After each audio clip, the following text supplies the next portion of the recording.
Hello बच्चों, आज हम बात करने वाले हैं स्टैंडर्ड फिफ्थ इंग्लिश मीडियम और उसमें हमारा सब्जेक्ट है ईवीएस। ठीक है, चलो उसमें हमने लास्ट में थर्ड चैप्टर तक देखा था। अब हम देखते हैं आगे, how much have you learn. ठीक है, हमने 1 से 3 चैप्टर तक क्या सीखा है वही देखते हैं। उसमें पहला है राइट। देखते हैं, what will you do to maintain the garden of your school. ठीक है, आपके स्कूल के गार्डन को मेंटेन करने के लिए आप क्या करोगे। तो मैं नीचे जो 3 स्टेप दिए गए ना वो फॉलो करूँगा। जैसे कि नंबर 1 में लिखा है कि मैं उसको रेगुलर वाटरिंग करूँगा। ठीक है, यानी कि उसको रोज़ पानी पिलाऊंगा। फिर दूसरा है कि गार्डन का जो कचरा है वो अच्छी तरह से साफ़ करूँगा, और बाकी जो कचरा बचा हुआ है ठीक है उसको भी मैं डस्टबिन में डाल दूंगा। तीसरा देखते हैं, और मैं जो भी प्लांट होगे उसको राइट प्लेस पे ग्रो करूँगा ताकि उसको कोई इजीली तोड़ ना पाए। ठीक है, चलो देखते हैं अब एक्टिविटीज़ में क्या लेना है हमें। Fetch a bucket fill with water, observe a water, then all the student wash their hand in the bucket, observe the water again. अब क्या करना है आपको, एक बकेट लेना है। ठीक है, जो पानी से भरा हुआ हो, साफ पानी से भरा हुआ ऐसा एक बकेट लेना है। उस वाटर को आपको ऑब्जर्व करना है। ठीक है, फिर क्या करना है, जितने भी स्टूडेंट हैं हमारे क्लास में ठीक है उन सबको क्या करना है, बारी बारी सबको अपना हैंड वॉश करना है उसी बकेट के वाटर में। फिर आपको लास्ट में सबके हैंड वॉश हो जाए उसके बाद उसको ऑब्जर्व करना है। ठीक है, कि क्या चेंजेस आए। तो उसमें क्वेश्चन आंसर दिए गए, चलो उसको डिस्कस कर लेते हैं। पहला लिखा है, how was the water in the bucket earlier. ठीक है, बकेट में जो अर्लियर वाटर था, पहले का वाटर था, वो कैसा था। तो पहले का वाटर वो एकदम क्लीन था। फिर दूसरा देखते हैं, what change was seen in the water after washing hands. ठीक है, हमें पानी में क्या चेंज दिखता है जब हमने हैंड वॉश कर लिए थे उसके बाद। तो हमें ये देखने को मिलता है कि वाटर है वो डर्टी हो चुका है। आगे देखते हैं, why did the water is get polluted. ठीक है, वाटर है वो पॉल्यूटेड क्यों हुआ था। पॉल्यूटेड और डर्टी दोनों का मीनिंग सेम ही होता है। ठीक है, क्योंकि हमने उस वाटर का यूज़ है वो अपने हाथों को धोने के लिए किया था, और जो हमारे हाथों पे जो डस्ट होती है ठीक है वो क्या हो गई, वो उसको यानी कि वाटर को पॉल्यूटेड करेंगी। चलो आगे देखते हैं। उसके बाद, why should we wash our hand before taking meals. ठीक है, हमें अपने हाथ खाने से पहले क्यों धोने चाहिए, क्योंकि जो हमारे हाथों के ऊपर माइक्रो ऑर्गेनिजम्स होते हैं ना ठीक है वो हम गलती से खा ना ले, इसीलिए हमें अपने हाथ है वो धोने चाहिए। माइक्रो ऑर्गेनिज्म मतलब कि छोटे छोटे जीव जंतु ठीक है जिसको हम अपनी आइज से नहीं देख सकते। चलो देखते हैं एक्टिविटीज में क्या करना है। Making dustbin using waste material, use me to throw waste. अब क्या है, आपको वेस्ट मटेरियल होता है ना घर में ठीक है, जैसे कि कोई टूटी हुई डोल है ठीक है, कोई भी अदर चीज़ है, तो उसकी मदद से आपको क्या करना है, आपको अपना एक डस्टबिन बनाना है। और उसमें ऐसा भी लिखना है डस्टबिन, या तो ऐसा भी कोई आप सेंटेंस लिख सकते हो जैसे कि इसमें लिखा है, use me to throw waste. ठीक है, आगे देखते हैं थिंग्स एंड सेज में, Neel leaves the tap on after drinking water, Richa harms flowering plants, rubbish is lying in the classroom, there are ditches containing a squirrel around the house, Smith does not go to school। ठीक है, आपको क्या करना है, ये सारे sentence है वो उसके ऊपर सोचना है और जोर जोर से सबको कहना है।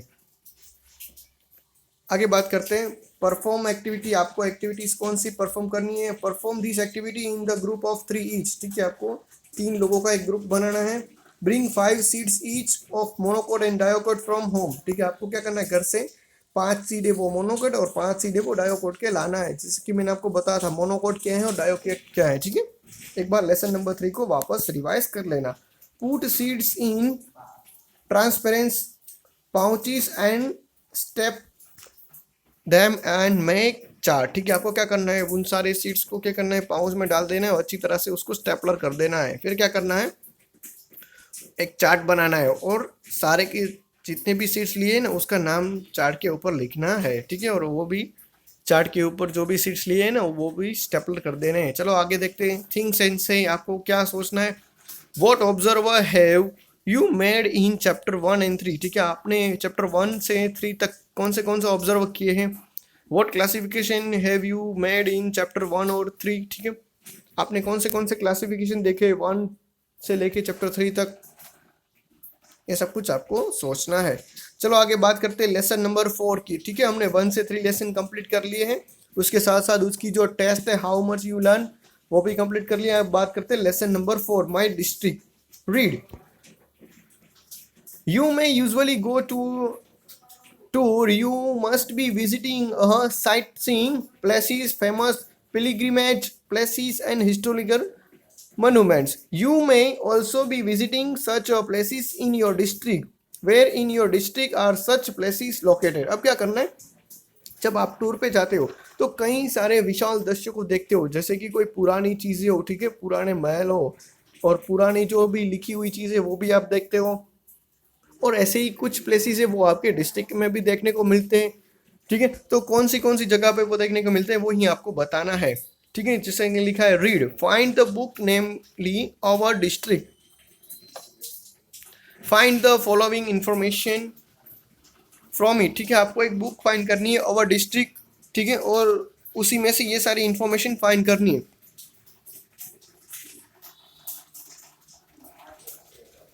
लेकिन दोस्तों मैंने कि आपके लिए एक चीज़ यहाँ पे चेंज कर दी है, जैसे कि यहाँ पे मैंने डिस्ट्रिक्ट में बनासकाठा डिस्ट्रिक्ट के बारे में लिखा हुआ है, जबकि हमारा डिस्ट्रिक्ट तो जामनगर है। ठीक है, ऐसा मैंने इसीलिए किया है क्योंकि जामनगर के बारे में तो हम सब कुछ जानते हैं, लेकिन जो नहीं जानते वो कुछ अदर डिस्ट्रिक्ट के बारे में, इसीलिए यहाँ पे मैंने एग्जाम्पल के तौर पे बनासकाठा डिस्ट्रिक्ट लिया हुआ है। आप कोई और भी डिस्ट्रिक्ट लेके उसके बारे में भी लिख सकते हो। तो चलो देखते हैं बनासकाठा डिस्ट्रिक्ट है उसके बारे में क्या क्या है।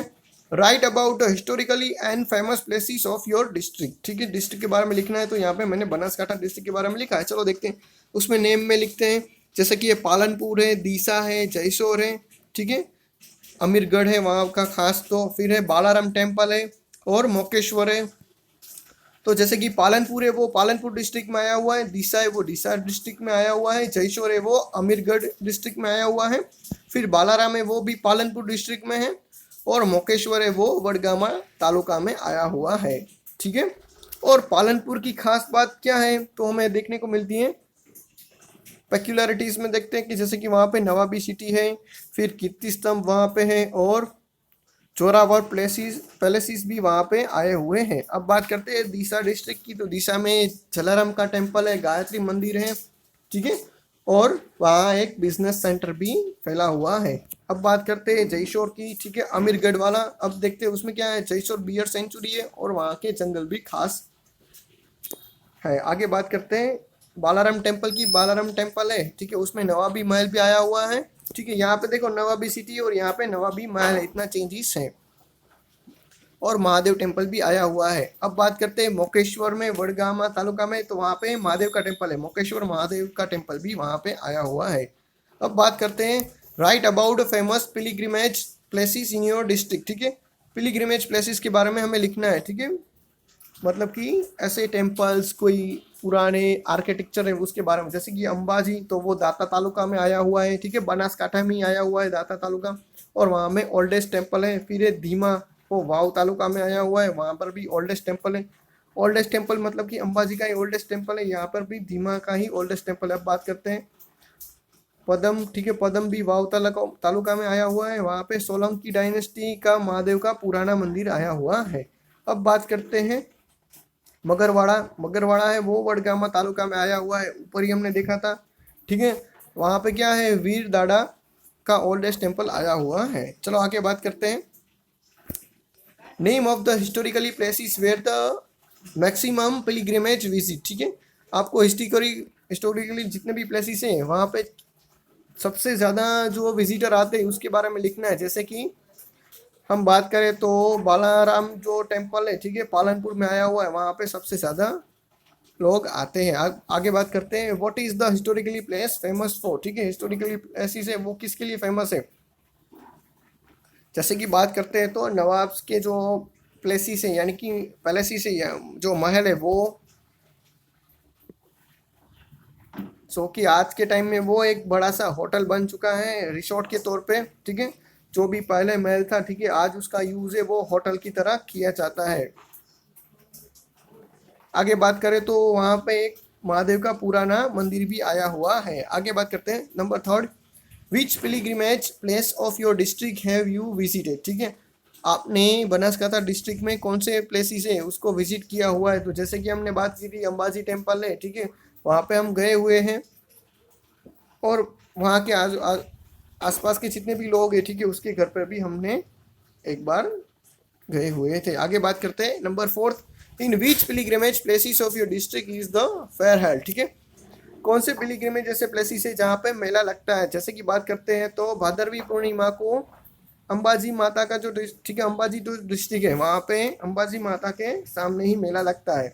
और वो कब लगता है तो last Monday of the Bhadarvi पूर्णिमा में। और बालाराम है और महादेव का जो टेम्पल है, ठीक है, वहाँ पर भी मेला लगता है, ठीक है, बालाराम और मगरवाड़ा के पास में। आगे बात करते हैं 5th वन में, which of the worth seeing place to attract maximum number of the tourist, ठीक है, और कौन से प्लेसेस हैं जो टूरिस्ट को मैक्सिमम तौर पे अट्रैक्ट करते हैं। जैसे कि पालनपुर में नवाबी महल है, एंशियंट टेम्पल ऑफ महादेव है और ब्यूटीफुल, ठीक है, जो नेचुरल है, ठीक है, वहाँ की जो एटमॉस्फेयर है वो भी टूरिस्ट को अट्रैक्ट करता है। आगे देखते हैं एक्टिविटीज़ में, which places have you discuss about, ठीक है, आपने कौन से प्लेसेस के बारे में अभी डिस्कस किया है। जैसे कि मैंने आपको बताया था बालाराम का जो टेम्पल है, महादेव का जो टेम्पल है, ठीक है, सोलंकी डायनेस्टी में बना हुआ था वो, अंबाजी माता का टेम्पल है, इतने सारे हमने डिस्कस किए थे। आगे देखते हैं, which places you visited out of the ones you had discuss, ठीक है, आपने कौन से प्लेसेस को विजिट किया है, अगर शायद किसी ने विजिट किया तो वो भी यहाँ पे लिख सकता है। जैसे कि बात करें आगे, which places do you wish to see, ठीक है, कौन से प्लेसेस को आप देखने की इच्छा रखते हो। जैसे कि हम बात करें तो मेरी तो इच्छा है कि अंबाजी माता का जो टेम्पल है वो, और जो सोलंकी डायनेस्टी में एंशियंट टेम्पल बना था महादेव का, वो देखने की इच्छा है। आगे बात करते हैं तो कलेक्ट अ कैलेंडर डायरी और पंचांग, ठीक है, आपको क्या करना है, आपको कोई कैलेंडर को कलेक्ट करना है, डायरी हो तो उसको कलेक्ट करना है, और पंचांग आता है ना, ठीक है, उसको भी कलेक्ट करने की कोशिश करना है। और यहाँ पे हम पिक्चर्स देखे कि जैसे कि यहाँ पे एक दूसरे को लोग बधाई दे रहे हैं, ठीक है, यहाँ पे जो बहन है वो भाई को राखी बांध रही है, और यहाँ पे एक बच्चा है वो काइट को लिए दौड़ रहा है। चलो आगे बात करते हैं, right prepare a list of a festival celebrated during the year in the table below, ठीक है, आपको क्या करना है, आपको एक टेबल है वो बनाना है जिसमें आपने पूरे साल में कितने फेस्टिवल सेलिब्रेट किए। जैसे कि ये न्यू ईयर है, भाई बीज है, देव दिवाली है, धुलेटी है, रक्षाबंधन है, रिपब्लिक डे, इंडिपेंडेंस डे है, रमजान ईद है, दशहरा है, दिवाली है, शहीद दिन है, गांधी जयंती है, गुड़ी पड़वो है, चेटी चांद है, पतेती है, मोहर्रम है, बकरी ईद है, बाल दिन है, ईद मिलाद है, जन्माष्टमी है और उत्तरायण है। इतने सारे हमने फेस्टिवल को सेलिब्रेट किया है। आगे देखते हैं, right classify the list of festival, आपको फेस्टिवल है उसको क्लासीफाइड करना है। जैसे कि कौन से फेस्टिवल है जो डेट वाइज आते हैं, ठीक है, कौन से ऐसे फेस्टिवल है जो तिथि वाइज आते हैं, कौन से ऐसे फेस्टिवल है जो डे वाइज या तो ईयर वाइज और अदरवाइज आते हैं। जैसे कि बात करें तो हम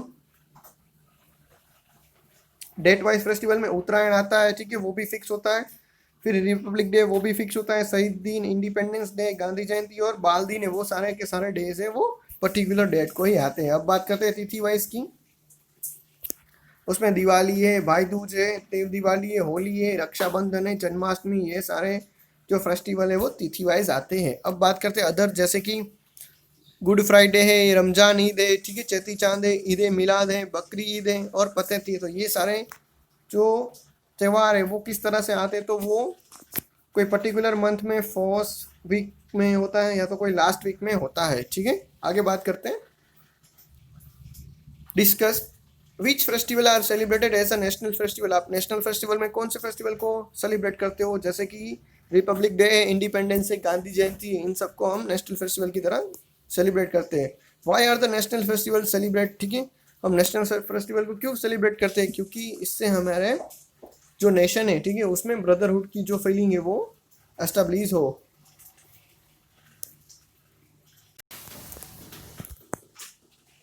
आगे बात करते हैं, which festival are celebrated collectively by the people, ठीक है, कौन से ऐसे फेस्टिवल है जो समूह पीपल है, ठीक है, जितने भी सारे लोग हैं वो एक मिलजुल कर सेलिब्रेट करते हैं। तो सारे के सारे जो हमने फेस्टिवल लिखे वो सब लोग एक दूसरे के साथ मिलजुल के ही सेलिब्रेट करते हैं, लेकिन स्पेशली बात करें तो जो नेशनल फेस्टिवल होते हैं वो ज़्यादा सेलिब्रेट करते हैं। ठीक है, तो वहीं आएंगे जैसे कि Independence Day, Republic Day, Gandhi Jayanti, वो सारे आएंगे। आगे बात करते हैं, which festival are associated with the business. ठीक है, कौन से ऐसे फेस्टिवल है जो बिजनेस के साथ एसोसिएटेड है, मतलब कि जुड़े हुए हैं। जैसे कि हम बात करें तो दिवाली है, ठीक है, वो है बिजनेस के साथ जुड़ा हुआ है। फिर है होली धुलेटी है, वो भी बिजनेस के साथ जुड़ा हुआ है। तो ऐसे सारे फेस्टिवल है वो बिजनेस के साथ कनेक्टेड है। How does each festival different from the another. ठीक है, एक फेस्टिवल है दूसरे फेस्टिवल से कैसे अलग होता है, क्योंकि वो या तो डेट वाइज आता है या तो तिथि वाइज आता है और कोई अदर भी होता है। फिर क्या होता है कि उसका जो मनाने का यानी कि सेलिब्रेट करने का जो टर्म होता है वो भी डिफरेंट डिफरेंट होता है। आगे बात करते हैं, read, you all may have been to a fair, you have learned about the fair in previous standard, but it was all about a religion local fair. Fairs might have been held in your district also. Most of our fair are held or organized at our pilgrimage and during festival. Note down the name of places where the festival are held from the book name my district. ठीक है, आपको क्या करना है, हम सबको पता है कि आपको मेले में जाना कितना पसंद होता है और आपने प्रीवियस स्टैंडर्ड में भी मेले के बारे में ज़्यादा कुछ पढ़ा हुआ है। तो आपको अपने डिस्ट्रिक्ट में कितने मेले होते हैं उसी के बारे में लिखना है। तो फिर से मैंने यहाँ पे बनासकांठा डिस्ट्रिक्ट है उसके बारे में ही लिखा हुआ है। जैसे कि जो मेले का प्लेस है वो कहाँ पे होता है, तो मेला है वो बनासकांठा डिस्ट्रिक्ट में बालाराम है। ठीक है, वो प्लेस में होता है। आगे बात करते हैं तो कौन से डे पे होता है, तो लास्ट मंडे ऑफ श्रावण। ठीक है, श्रावण मंथ का जो लास्ट मंडे होता है ना उसी में वो फेयर है वो सेलिब्रेट होता है। और जो प्लेस है, ठीक है, वो कोई पिलिग्रिमेज प्लेस है, तो हाँ वो पिलिग्रिमेज प्लेस है। ठीक है, मैंने बताया था ना वहाँ पे बालाराम में क्या क्या फेमस आया हुआ है एक बार। आगे बात करते हैं तो जनरली कौन से इंग्लिश मंथ में आता है, तो वो अगस्त मंथ में आता है। आगे बात करते हैं रुपल में। ठीक है, तो रुपल में भी फेयर है वो आता है। तो वो कहाँ पे कब होता है, तो वो शीतला सातम होती है ना, ठीक है, उसमें आयोजित किया जाता है। और वहाँ पर भी एक पिलिग्रिमेज प्लेसिस है वो आया हुआ है, वो भी अगस्त मंथ में ही आता है। अब बात करते हैं वडगामा। ठीक है, वहाँ पे जन्माष्टमी में मेला लगता है और वहाँ पर भी पिलिग्रिमेज है। ठीक है, महादेव का टेम्पल है, मैंने आपको बताया था। आगे बात करते हैं, वो भी अगस्त मंथ में ही आता है। डिस्कस करना है अब हमें, which type of the diversity is seen in the fair organization in your district. ठीक है, आपके जो डिस्ट्रिक्ट में मेला होता है तो तब आपको कौन सी डाइवर्सिटी है, विविधता है, वो देखने को मिलती है। जैसे कि अलग अलग टाइम पे मेला देखने को मिलता है। ठीक है, अलग अलग पिलिग्रिमेज प्लेसेस में भी होता है और अलग अलग कस्टम्स में उसको सेलिब्रेट किया जाता है। आगे देखते हैं, what kind of means of entertainment are found in the fair. ठीक है, आपको मेले में कौन से एंटरटेनमेंट की चीज़ें हैं वो देखने को मिलती है। जैसे कि आपके लिए खिलौना है, ठीक है, राइड्स देखने को मिलती है।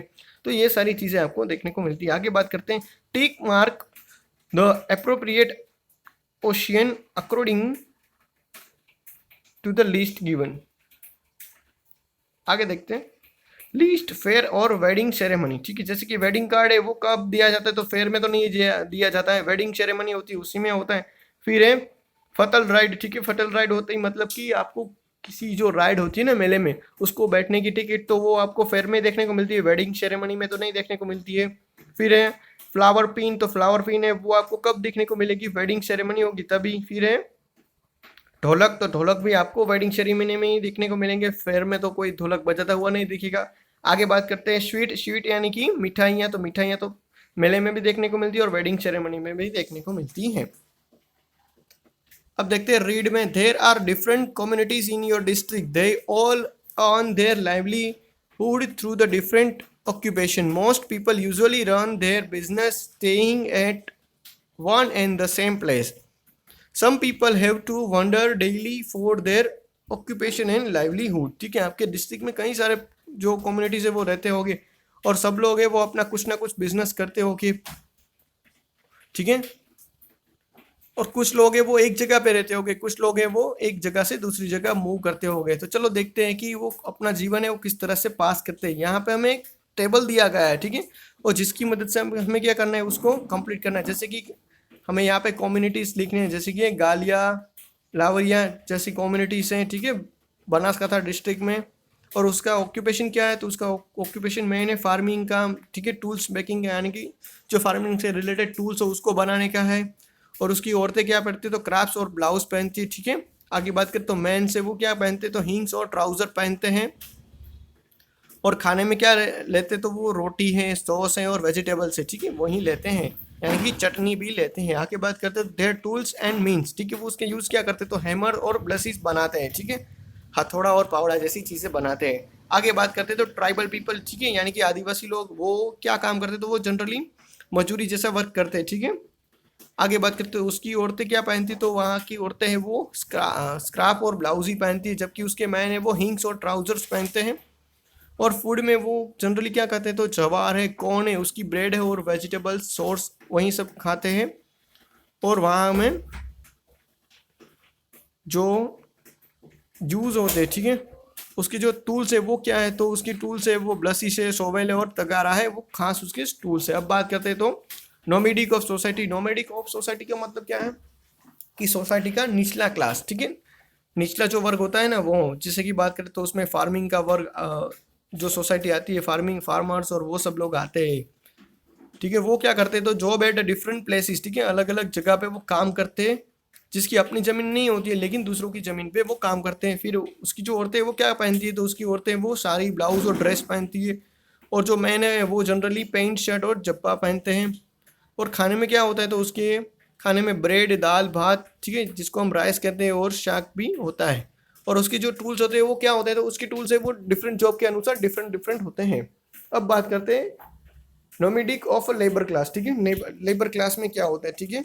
आगे बात करें तो उसमें फार्मिंग लेबर है वो फार्मिंग लेबर्स होते हैं, फैक्ट्री हाउसेस और अदर जगह पे प्लेसेस में वो वर्क करते हैं। और उसकी औरतें वो साड़ी और ब्लाउज पहनते हैं, जबकि जो मैन है वो शर्ट पैंट पहनते हैं। और वो भी खाने में ब्रेड है, राइस है, शाक है, दाल है, वो सब कुछ ईट करते हैं। आगे बात करते हैं प्रीस्ट यानी कि पुजारी, ठीक है, वो क्या करता है, तो वो वर्शिप में टेम्पल है, ठीक है, टेम्पल में वो वर्शिप करता है। औरतें वो जनरली साड़ी ब्लाउज और जो मैन है वो धोती और जप्पा पहनता है। और खाने में ब्रेड, दाल, भात, ठीक है, राइस है वो भी लेता है। और उसका मेन काम क्या है कि जो गॉड्स की जो प्रेयर है उसके रिलेटेड जितनी भी टूल्स है वो उसके पास हो गए। आगे बात करते हैं फिल इन द कलर। आपको कलर में कलर को लेके आपको फिल करना है। Which expect of the life of an individual are affected by the profession, ठीक है, कोई भी पर्सन की जो लाइफ है वो उसके प्रोफेशन यानी कि उसके बिजनेस से कैसे अफेक्टेड होती है, वो आपको बताना है मुझे, ठीक है, किस तरह से अफेक्टेड होती है। कि मान लो कि अभी आप बिजनेस कोई और कर रहे हो, ठीक है, जैसे कि फटाकों का आप बिजनेस कर रहे हो, तो आपकी लाइफ में उसकी क्या अफेक्ट होगी वो आप सोचोगे हो। चलो आगे देखते हैं। If affected then fill in colour in the box below, ठीक है, आप अगर अफेक्टेड हो तो किस में हो, जैसे कि रेसिडेंट्स में अपडेट हो अफेक्टेड हो गया आप, फिर फूड में, ड्रेसिंग में, ट्रेडिशन में और लाइन में भी आप अफेक्टेड हो गए, ठीक है। रेसिडेंस में मतलब कि क्या कि अगर आपकी फटाकों की दुकान होगी तो क्या होगा कि आप रेसिडेंट पे जब जाओगे तो अच्छी तरह से हैंड वॉश करोगे। फिर फूड में भी आप अच्छा फूड खाओगे, ड्रेसिंग में भी आप उस तरह से ड्रेसिंग करोगे कि आप जल्दी से जल ना जाओ, आपका ट्रेडिशन भी चेंज हो जाएगा, ठीक है। अब दिवाली है उसकी राह देखोगे, लैंड का भी आपको ध्यान रखना होगा। अब बात करते हैं थिंग्स एंड सही what is the need of a residence in our life, ठीक है, हमारी लाइफ में घर का क्या इंपॉर्टेंस है, ठीक है, हम सबको पता है, वो आप एक बार ट्राई करना। अब बात करते हैं how does N occupation influence social life, ठीक है, ऑक्यूपेशन है, ठीक है, हमारा जो बिजनेस है वो हमारी लाइफ को, जो हमारा सामाजिक जीवन है उसको किस तरह से अफेक्टेड करता है। जैसे ही मैंने आपको बिजनेस वाला बताया था, ठीक है, वो आप इसमें लिख सकते हो। आप बात करते हैं what ritual are followed in a marriage ceremony in your society, ठीक है, जो मैरिज सेरेमनी होती है, ठीक है, मैरिज होते हैं तो उसमें हम क्या क्या विधियाँ वो करते हैं वही आपको लिखना है। आगे बात करते हैं right what difficulties have to be faced by the nomadic tribal people, draw a box on proper option, ठीक है, नोमेडिक जो पीपल होते हैं, ठीक है, वो कौन सी डिफिकल्टीज है वो अपनी लाइफ में फाइंड करते हैं, जैसे कि वाटर है, ठीक है, पानी अच्छी तरह से ना मिलना, वाइंड है, हवा भी चेंज होती है, फूड भी चेंज होता है, ठीक है, उसके कस्टम्स है वो भी चेंज होते हैं। फिर ठंडी है, वो रेन है, एजुकेशन है, डार्कनेस है और बाथिंग है, उन सब के लिए उनको डिफिकल्टी सहनी पड़ती है। आगे बात करते हैं, fill in the colour, from which grain do people make chapati bread at home, fill in the color in the box from which chapati bread can be made. Wheat, barley, maize, bajra, jowar, rice, बंटी। तो उनमें से हमें टिक करना है, जैसे कि हम चपाती और ब्रेड बना सकते हैं, तो उसमें हम व्हीट है, बार्ली है, मजाई है, बाजरा है और ज्वार है, वो उन सबको ऐड कर सकते हैं। अब बात करते हैं फिल इन द कलर, उसमें हमें कलर करना है, तो आपको पहले फेयर का पिक्चर ड्रॉ करना है और उसमें कलर भी करना है, और यहाँ पे हमारा यूनिट है वो कंप्लीट होता है। Thank you.